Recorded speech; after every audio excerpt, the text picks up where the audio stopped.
5G बहू। सुमित्रा जी का बेटा था अमित और बहू का नाम था अमृता। सुमित्रा जी की बहू की बातें सुनकर ऐसा लगता था कि जैसे वो बहुत इंटेलिजेंट है, क्योंकि उससे कभी भी कोई भी सवाल पूछो फट से जवाब दे देती थी। अरे भाई, उसके जवाब से तो गूगल भी पीछे रह जाता था। और इसलिए कम से कम सुमित्रा जी के घर में तो किसी को भी गूगल की जरूरत ही नहीं पड़ती थी। जब भी घर में कोई बात चलती, कोई कुछ भी कहता, तो अमृता फट से कह देती, ये तो मेरे साथ भी हुआ था, मुझे इसके बारे में सब मालूम है। एक दिन सुमित्रा जी अमित और अपनी बहू अमृता के साथ अमित के बुआ जी, फूफा जी यानी कि मुकेश और उर्मिला जी के यहाँ पर मिलने के लिए गए। अरे बहुत अच्छा किया अमित बेटा, इतने दिनों के बाद आए हो तुम। हाँ सुमित्रा भाभी, कभी तो आ जाया करिए अपने बच्चों को लेकर। आपकी बहू के आने से तो हमारे घर में भी रौनक आ गई है। वो क्या है ना, अमित ऑफिस के काम में बहुत बिजी रहता है, इसलिए उसे तो वक्त ही नहीं मिल पाता। अच्छा, लगता है नौकरी काफी मुश्किल है अमित की। अरे नहीं फूफा जी, ऐसी कोई बात नहीं है। आप तो जानते हैं ना प्राइवेट जॉब में कितना काम होता है। अरे कोई समझे ना समझे, मुझे तो पता है प्राइवेट नौकरी में इतना काम करना पड़ता है कि इंसान की आफत आ जाती है। लेकिन बेटा, तुमने तो कभी जॉब की ही नहीं, तुम्हें कैसे पता? अरे जॉब नहीं की तो क्या हुआ मम्मी जी, सब जानती हूँ मैं। सबसे पहले ऑफिस में जाओ, वहां पर अपनी एंट्री डालो, उसके बाद दिन भर सिस्टम पर बैठकर काम करो। चारों तरफ कैमरे लगे होते हैं, आप अपनी नजर इधर की उधर नहीं कर सकते। उसके बाद दिन भर बॉस की चिक चिक सुनो, वो अलग से। यही सब होता है, मुझे ना सब पता है। अरे बहू रानी तो काफी इंटेलिजेंट है, हर बात की खबर है इसको। थोड़ी देर बाद, अब देखिए सुमित्रा भाभी, इतने दिनों के बाद आई हैं आप, खाना खाकर ही जाना, ऐसे तो मैं आपको जाने नहीं दूंगी। वैसे बुआ जी, खाने में क्या बनाया है? वो क्या है ना बेटा, आज तुम्हारी बुआ जी की तबीयत थोड़ी ठीक नहीं थी, इसलिए हमने सोचा कि जब तुम लोग यहाँ आ जाओगे तो बाहर से खाना मंगवा लेंगे और साथ में बैठकर खाएंगे। लेकिन बस प्रॉब्लम इतनी सी है कि मुझे बाहर से खाना ऑर्डर करना नहीं आता। सोचा जब अमित आएगा तो उसी को बोल दूंगी। अरे मुझे आता है ना, मैं कर देती हूँ ऑर्डर। बताइए क्या क्या मंगाना है आपको? इटालियन, कॉन्टिनेंटल, इंडियन, पंजाबी, सब पता है मुझे। क्या बात है बहू, क्या घर में भी खाना रोज बाहर से ऑर्डर करती हो? अरे नहीं बुआ जी, ऐसी कोई बात नहीं है, बस मुझे ना सब पता है। कोई बात नहीं अमृता, मैं अपने फोन से ऑर्डर कर देता हूँ। अरे क्या बात है, आजकल ऑनलाइन डिलीवरी पर कोई ऑफर नहीं चल रहा है, वरना काफी पैसे बच जाते। कैसी बात करते हैं अमित, मैं कह रही हूँ ना मुझे सब पता है। मुझे एक बहुत अच्छा ऑनलाइन डिलीवरी वाला मालूम है, जहाँ पर 50% ऑफ मिल जाएगा। और आज तो वैसे भी फ्राइडे है ना, फ्राइडे को तो उस पर 50-70% ऑफर मिलता ही मिलता है। अरे क्या बात है, इसके बारे में तो मुझे पता ही नहीं था।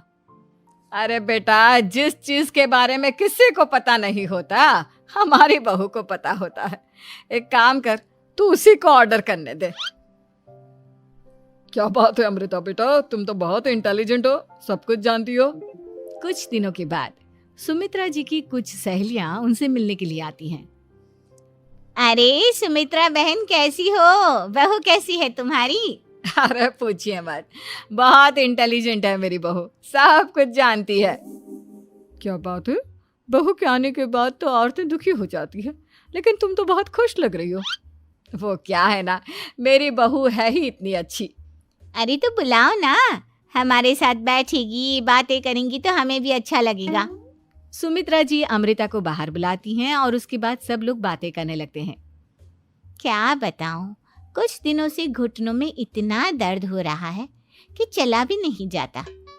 अब बुढ़ापे में तो ये सब चलता ही रहता है, क्या कर सकते हैं। आंटी जी, आप योगा करिए, योगा और साथ में ना काले तिल खाया करिए, आपके घुटनों का दर्द भाग जाएगा। लेकिन तुमको ये सब कैसे पता बेटा? अरे मेरे भी घुटनों में दर्द होने लगा था, मैंने योगा किया और काले तिल के साथ गुड़ मिलाकर उनके लड्डू बनाकर खाए, एकदम ठीक हो गए हैं मेरे पैर। अमृता, ये तुम क्या कह रही हो? इतनी कम उम्र में तुम्हारे पैरों में दर्द कैसे हो सकता है? अरे मम्मी जी सच कह रही हूँ, एक बार अगर कोई ये नुस्खा अपना लेना बस मजा आ जाए। ठीक है बेटा, अगर तुम कहती हो तो मैं ये करके देखती हूँ। मुझे सब पता है आंटी जी, ये मेरे साथ हो चुका है, इसीलिए तो बता रही हूँ मैं आपको, ऐसे नहीं बताती किसी को। कुछ दिनों के बाद अमित अमृता को अपने दोस्तों के साथ घूमने के लिए ले जाता है। क्या यार, क्या जिंदगी हो गई है। सारा दिन ऑफिस का काम करते रहो, अपनी हेल्थ पर तो ध्यान ही नहीं दे सकते। अरे क्यों नहीं दे सकते अपनी हेल्थ पर ध्यान? सब दे सकते हैं, इंसान चाहे तो कुछ भी कर सकता है।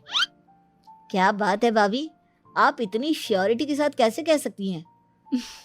अरे आजकल ना एक से एक एप्लीकेशन है मार्केट में, और जानते हैं उसमें कुछ एक्सरसाइज तो ऐसी बताते हैं जिन्हें आप अपने ऑफिस में बैठे बैठे, मेरा मतलब लैपटॉप पर काम करते करते भी कर सकते हैं।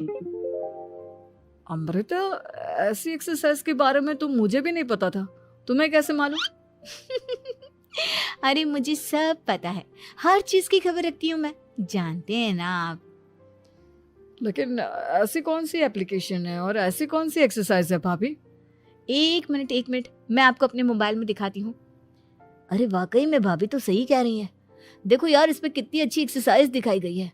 अपनी चेयर पर बैठे बैठे एक्सरसाइज भी कर लो, काम भी और हेल्थ भी। वाह भाभी वाह, मजा आ गया। लेकिन अमृता, तुम्हें इस बारे में कैसे पता?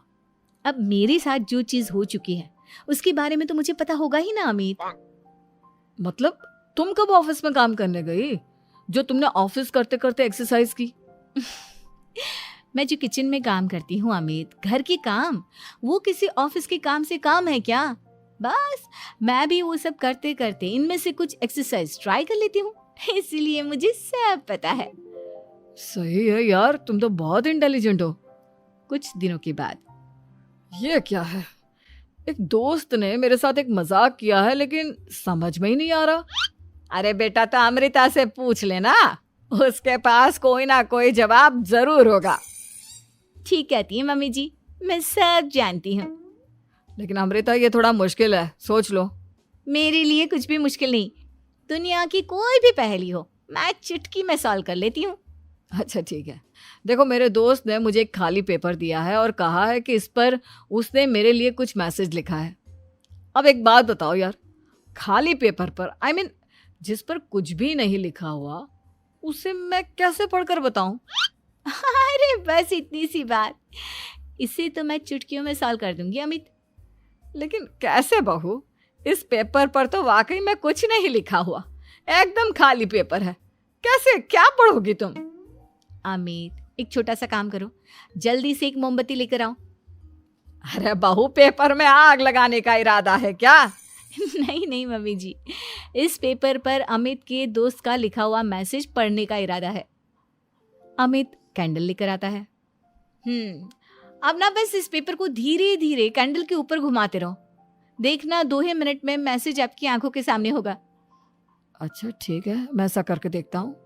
2 मिनट के बाद, अरे वाकई में इस पर तो अक्षर बनने लगे, लेकिन ये हुआ कैसे? और अमृता, तुम्हें कैसे पता? बहुत सिंपल है मम्मी जी, अमित के दोस्त ने नींबू के रस से मैसेज लिखकर उसे सुखा दिया। अब अगर मैसेज पढ़ना हो ना तो पेपर को आग के सामने ले जाओ और लेटर्स अपने आप उभर कर आ जाते हैं। वाह बहू, लेकिन तुम ये सब कैसे जानती हो? अरे मम्मी जी, जब मैं छोटी थी ना तो अपनी सहेलियों के साथ ऐसे ही गेम खेला करती थी। ये तो मेरे साथ कितनी बार हो चुका है, मुझे सब पता है। थैंक यू यार अमृता, तुम्हारी वजह से हमें कुछ भी सोचने की जरूरत ही नहीं पड़ती, तुम सब कुछ बता देती हो। कुछ दिनों के बाद सुमित्रा जी को अमृता के प्रेग्नेंट होने की खुशखबरी मिलती है और सुमित्रा जी अमृता को डॉक्टर के यहाँ लेकर जाती है। देखिए सुमित्रा जी, आपकी बहू की तबीयत बिल्कुल ठीक है, किसी भी तरह की चिंता करने की कोई जरूरत नहीं है, लेकिन हाँ, उनको आयरन वाली डाइट खाने की बहुत जरूरत है। ठीक है डॉक्टर साहब, आप बता दीजिए मैं अपनी बहू को क्या क्या खिलाऊं ताकि उसकी तबीयत ठीक रहे और आने वाले बच्चे की भी। अरे मम्मी जी, इसमें डॉक्टर से पूछने की क्या जरूरत है, किशमिश है, अनार है, पालक है, ये सब खाना चाहिए, आयरन का लेवल बिल्कुल बराबर रहता है। अरे वाह, आपकी बहू तो सब कुछ पहले से ही जानती है। ये तो बहुत अच्छी बात है। देखो, आयरन के साथ तुम्हें कैल्शियम भी खाना होगा। जानती हूँ मैं, अगर आयरन की खाली सप्लीमेंट लेते हैं और कैल्शियम नहीं लेते तो बॉडी उसे अच्छे से एब्जॉर्ब नहीं कर पाती। सब पता है मुझे। बहू ये भी मालूम है? हाँ मम्मी जी, आप तो जानती है ना, मुझे सब पता है। आपकी बहू की बातें सुनकर अच्छा लग रहा है। मुझे ऐसी बहुत कम लड़कियां मिलती हैं जिन्हें इतनी नॉलेज होती है, सारे सवालों के जवाब देती है। और हमारे इंडिया में तो वैसे भी हालात बहुत खराब है। बिल्कुल ठीक कह रहे हैं आप डॉक्टर साहब, लेकिन मैं उन लड़कियों की तरह नहीं हूँ। बहुत ख्याल रखती हूँ मैं हर चीज़ का। और जानती हैं आप, हमारे घर में तो किसी को किसी चीज़ के बारे में गूगल करने की ज़रूरत ही नहीं पड़ती। बिल्कुल ठीक कह रही है अमृता। अरे कुछ भी पूछ लो इसे, सब पता होता है। अरे वाह, तुम तो बड़ी कमाल की लड़की हो। चलो, ये तो बहुत अच्छी बात है, लेकिन फिर भी डॉक्टर की सलाह पर पूरा ध्यान देना चाहिए। वैसे क्या चाहिए तुम्हें, बेटा या बेटी? अरे डॉक्टर साहब, कुछ भी हो जाए, बस बच्चा अच्छे से हो जाना चाहिए। मुझे तो दोनों में से किसी से कोई भी परेशानी नहीं। और सुमित्रा जी, आप? डॉक्टर मैडम, मुझे तो लड़के और लड़की में कभी भेद करने की आदत ही नहीं है। पोता आए या पोती, मेरे लिए तो दोनों एक बराबर है। सुनकर अच्छा लगा। वैसे आप जानती हैं, हमारे यहाँ पर तो लोगों को बड़ी बेचैनी रहती है ये जानने की कि पेट में लड़का है या लड़की, लेकिन विदेशों में ऐसा नहीं होता। हाँ, वहाँ पर तो सब कुछ पहले से ही बता देते हैं ना। ये भी कोई बात हुई भला? लेकिन तुम्हें कैसे पता कि वहां पर सब कुछ पहले ही बता देते हैं? अच्छा हाँ, तुम तो सब कुछ पहले से ही जानती हो ना। तुम्हारे साथ तो सब कुछ पहले से ही हो चुका होता है। नहीं मम्मी जी, ये तो मेरे साथ पहली बार हो रहा है, इसलिए मैं ये डायलॉग नहीं बोल सकती। अमृता की बात सुनकर सुमित्रा और डॉक्टर दोनों हंसने लगते हैं।